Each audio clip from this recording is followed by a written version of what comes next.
Las lecturas de hoy tienen un elemento que es maravilloso, es clave para vivir la vida en Cristo.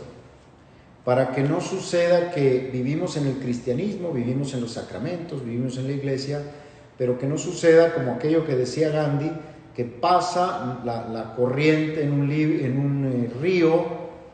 Gandhi tomó una piedra, rompió la piedra estaba seca por dentro y le dijo al interlocutor cristiano, pues mira, para mí la doctrina de Cristo es lo mejor que ha habido en la historia de la humanidad. Pero, dice, así como esta piedra lleva miles de años metida en el agua y está seca por dentro, así el cristianismo lleva 2000 años y los corazones de muchos cristianos están secos por dentro. Para que no nos suceda eso, que vivimos en el cristianismo, vivimos en la doctrina de Cristo, pero nuestros corazones siguen estando secos. La clave son estas palabras que están recogidas, son del versículo 63 y 68 del capítulo 6 de Juan, y que están recogidos en la aclamación antes del Evangelio. Tus palabras, Señor, son espíritu y vida. Tú tienes palabras de vida eterna. La palabra de Cristo, si no está animada por el Espíritu Santo, es palabra muerta. Necesitamos recibir el bautismo en el Espíritu Santo. Necesitamos que el Espíritu Santo verdaderamente saque todos los frutos de los sacramentos que tenemos en el corazón, que hemos recibido, saque de nuestro corazón esos frutos, para que todo lo leamos con otros ojos, para que todo lo entendamos con otros ojos y para que todo tenga un efecto distinto. Fíjense, dice, son espíritu y vida. ¿Y de qué nos hablan las lecturas y de qué nos habla el Evangelio hoy? Las lecturas nos hablan de un paralítico que puede caminar y de una mujer muerta que resucita. Son vida, tus palabras son vida. Jesucristo te da la salud, le dice Pedro al paralítico. Es Jesucristo el que da también, con las palabras de Pedro, la vida a esta mujer. Y es la palabra de Dios, la palabra de Cristo, que actúa en los sacerdotes, la que hace que este pan y este cáliz sean el cuerpo y la sangre de Cristo. Son palabras que dan vida. Hacen que la vida, nada menos que del Hijo de Dios, tome posesión de estas especies y se haga que el pan y el vino y se conviertan en Cristo mismo. Eso es un poder increíble de esas palabras. Pero una persona que no tiene el Espíritu puede estar en una misa, los hay, en muchas misas. ¿Y qué ve? Ve un ritual, no ve ahí el cuerpo de Cristo ni ve ahí la sangre de Cristo, porque no está el Espíritu Santo ahí y no ve la acción del Espíritu Santo en ese pan y en ese vino. No lo ven, no lo entienden. Entonces la clave es que haya espíritu y vida en nosotros, para que al escuchar esas palabras que son de espíritu y vida, tengan todo el valor que tienen.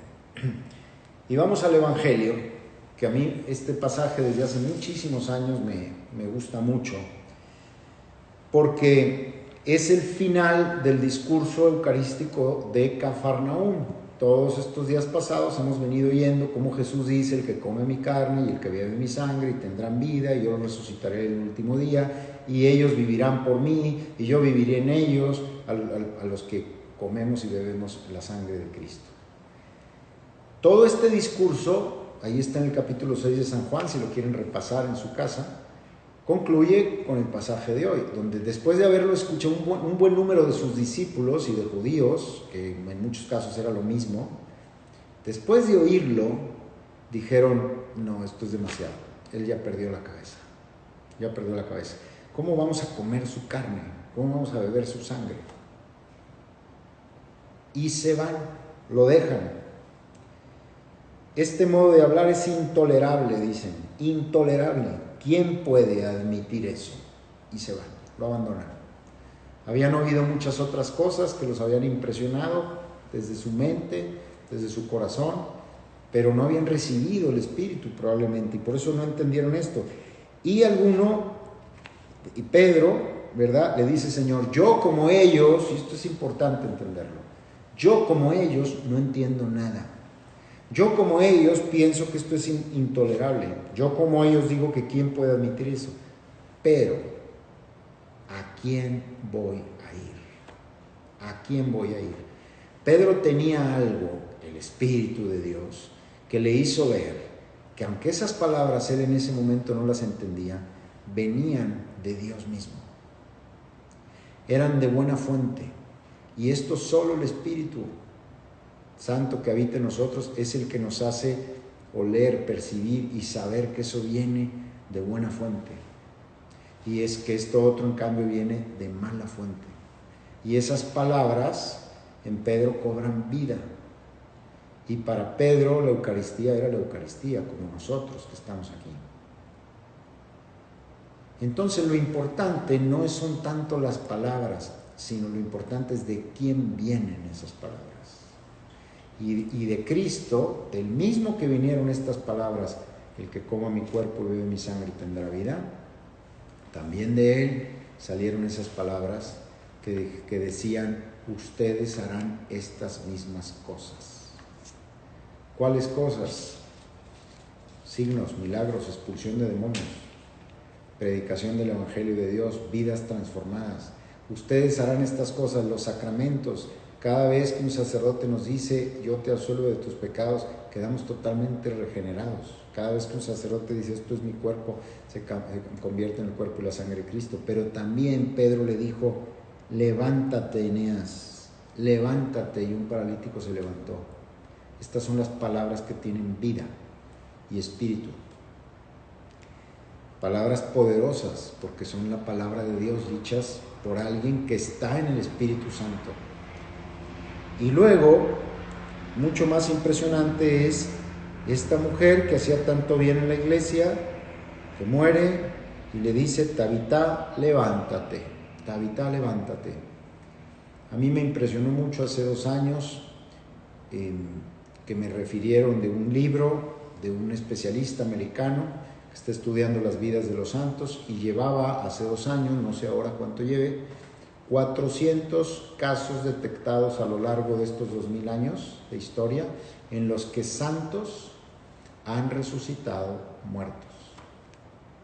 Más de 400 llevaba detectados. San Patricio es uno de ellos, San Juan Bosco es otro, y no recuerdo ahora quién más. También hay otro que es San Antonio de Padua. Resucitaron muertos, igual que Pedro. ¿Y qué tenían estos hombres y estas mujeres que no tengamos tú y yo? Ellos tenían exactamente lo mismo que tú y yo tenemos: la Eucaristía, el bautismo, el Espíritu Santo, la iglesia. Es una realidad que está ahí. Yo sé que es misteriosa, y yo sé que dices: ¿qué es esto? Esto parece que están hablando de otro planeta, de otro mundo. No nos toca en la vida real. Yo leo esto y digo: no, yo no quiero hablar de esto, porque esto es de otra época, esto es de otra realidad, esto no nos toca a nosotros que vamos al súper todos los días y que llevan a los niños al colegio. Pero esto se nos impone cada vez que abrimos la Sagrada Escritura y nos dice: esta es la vida en Cristo. Esta es la vida en Cristo. No podemos permanecer secos por dentro en un cristianismo teórico, conceptual.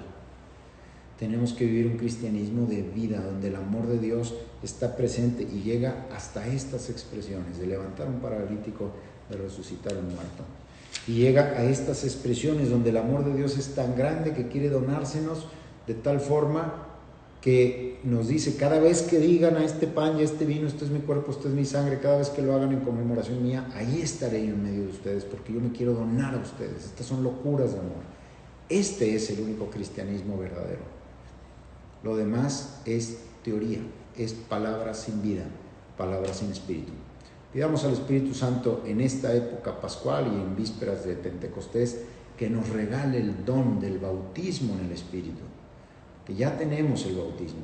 Hay que desligar, hay que desatar la acción del Espíritu Santo en nosotros, que nos haga vivir en esta vida y en este Espíritu de Dios nuestro Señor, que es el que nos envía el Padre y Jesús.